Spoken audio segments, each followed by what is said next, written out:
This is episode 333 of the Super League Pod, and it's our first special guest host show of the year as Wigan fan Lee joins Mark to recap a Wigan win and a St Helens loss. But there's a lot more than that to talk about. Cards and bands get plenty of coverage again.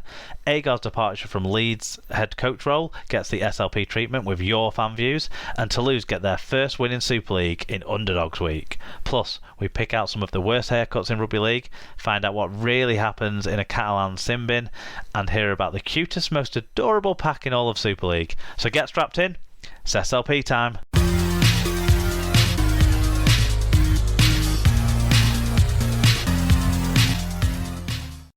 Hello listeners, this is episode 333, all the threes of the Super League Pod, and this week I'm delighted that we've got some new blood for you. You'll know him week by week from fan reviews under the name White Pie, but we're going to be calling him Lee this week. Welcome to the show, Lee. Hello Mark, how are you?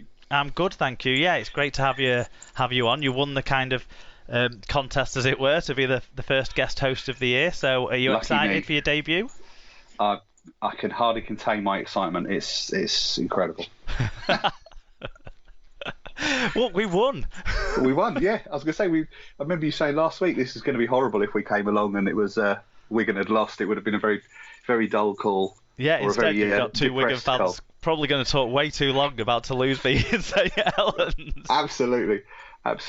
You know, after 333 shows, you know, this is finally we're going to give them what they really want, which is lots and lots of Wigan content for Fatboy Rob and St David and people like that, and maybe a sprinkling of Brentford potentially just to keep Tim G Radio happy, you know. Well, what we can guarantee is everyone who thinks Saints have got a bit big for their own boots after 3 years winning in a row, we're going to knock them down a peg or two today. Well, Toulouse are going to, but there you go. Yeah.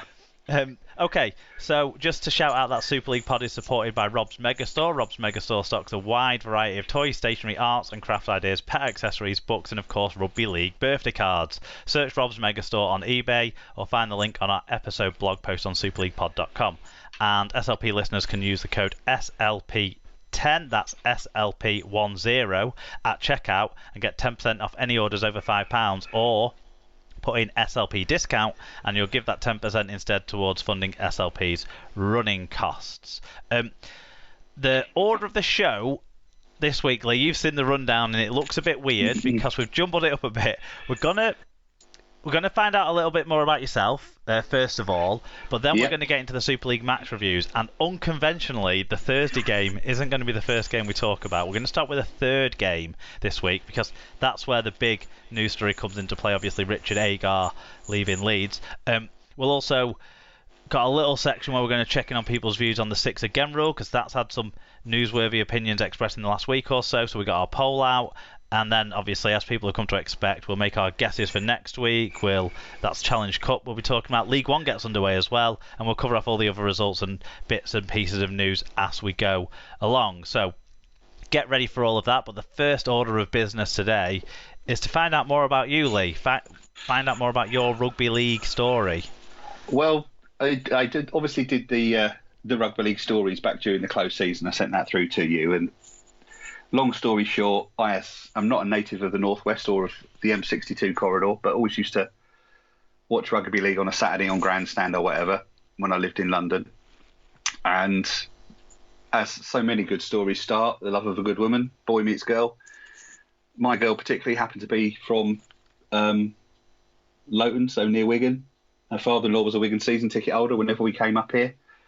I used to go to Wigan games, and then about 22 years ago we moved up here, and I started going regularly to games, and I've had a season ticket for about 15 years now, so I can't be accused of being a glory hunter, because my first season of having a season ticket was the year we nearly got relegated. So well, I hope you've got some good memories from that year, because the quiz is going to have a little bit of a lean towards Wigan's 2006 season.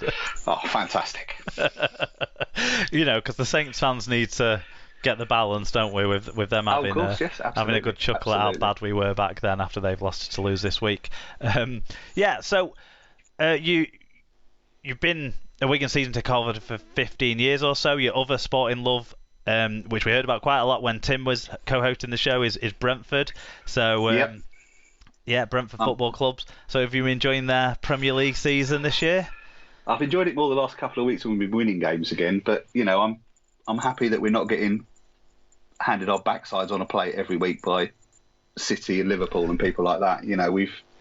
We've played quite well against City and reasonably well against Liverpool. But it is what it is. We're a small fish in a big pond.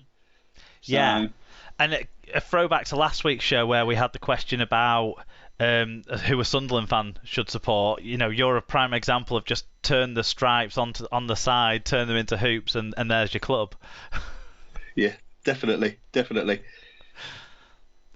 So, I could never have supported Latics though as well. Moving up here, I couldn't go to watch Latics because they ruined the dreams of a 12-year-old boy. What was the Sherpa Van Trophy way back in the day when they won at Wembley, when they beat us 3-1 at Wembley. So I could never ever find myself supporting Latics. It had to be Wigan Rugby if I was going to support anybody up here. Fair enough. So in the last 20 years or so, any favourite players or favourite matches that stand out? What, for Wigan or for Brentford? No, for Wigan. For Wigan. That's all the round ball talk we need. Oh, right, fair enough. Yeah, we'll talk about proper sport now. I can revert to...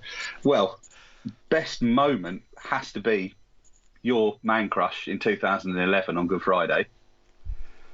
The Ginger Pearl going over for the winning try against St Helens. Still special. That possibly the single greatest moment, I think. Favourite game was probably the 2010 Grand Final because it's the only time we've ever played Saints in the, as I say, 15, 20 years that I've been following Wigan, that I've actually gone into the game confident we were going to win the game, because it was just there was that feeling around the way we were playing that even if we played badly, Saints would have to play really, really well to beat us that season, and that was good. Other games, other grand finals are good for other reasons. The 2018 for Dom scoring the winning try at the end there and things like that. Individual moments in grand finals, but as an actual game, probably that grand final. Although the 2013 Challenge Cup was memorable for no other reason than that's the wettest I've ever been at a rugby league game in my life, because it absolutely hosed down, didn't it, that day in the run up to the game? It did. Wembley was leaking, wasn't it? Yeah. Still, all good fun. Good stuff. Right, well, we'll get more of your opinions on the more up-to-date stuff as we go through the show. Just going to note in a bit of a news story update. Me and Sarah, I think it was, a few weeks ago, talked about the move to realign the RFL and Super League. So member clubs and community game stakeholders have backed the move to realign Rugby League, the Rugby Football League and the Super League. The boards of both organisations have advised members to vote in favour, and only 3 of the member clubs actually didn't attend the special meeting, or didn't make a proxy vote for it. So it was passed with flying colours. We didn't get much more from the press releases than what we already knew 3 or 4 weeks ago. So there's nothing really to talk about in terms of the details about how that's going to pan out. What do you have any views on the realignment of the RFL and Super League to form this new third body? Well, I think it makes sense. Let's be brutally honest. I mean, you talked about football at the start very briefly, and we are very much on the back foot when you compare it to football, even lower league football, really, aren't we, in terms of money and stuff like that? So to have the top league pull in one direction and the governing body pulling in another direction for what is, let's be honest, a minority sport isn't doing us any favours. So it makes sense for all the stakeholders to be pulling in the same direction. And yeah, let's be honest, we all know there's going to be vested interests of Super League clubs are probably going to be front and centre. But ultimately, if Super League is more successful and more profitable, gets more bums on seats, more TV money, more viewers, etc., then ultimately you'd hope that's going to filter down to the Championship and Leagues 1 and 2, and obviously then on down to the community game and getting people involved. I don't know in terms of numbers whether they're still getting as many numbers through in the community gaming as they used to. So obviously the more interest you can get, then potentially the more people you can get through. And obviously with the profile that the sport's got now with the Channel 4 coverage, the terrestrial coverage, then obviously it gives the new body something to build on, doesn't it? That more prominent profile that is in every single house, rather than just those with a satellite dish or a digibox under their telly, you know. Yeah, no, I think you're right. It gives us a hope that everyone's pulling together, and you know that's what we should lean on at the moment. And as more details come across, we'll talk about it on Super League Pod, and you know people should get in touch with us, get involved with us when we do talk about anything. So if you want to get in touch on social media, it's at Super League Pod on Twitter and Instagram, or facebook.com/Super League Pod. You can email superleaguepod@gmail.com or visit superleaguepod.com to get the info on each episode and links to the Google Forms for your fan views so that we can share and discuss those on the show. And don't forget to subscribe in whatever podcast app you're listening to us, and leave a rating and review if you can. Right, that is our intro to the 333rd episode. We're now going to move into the Super League match reviews.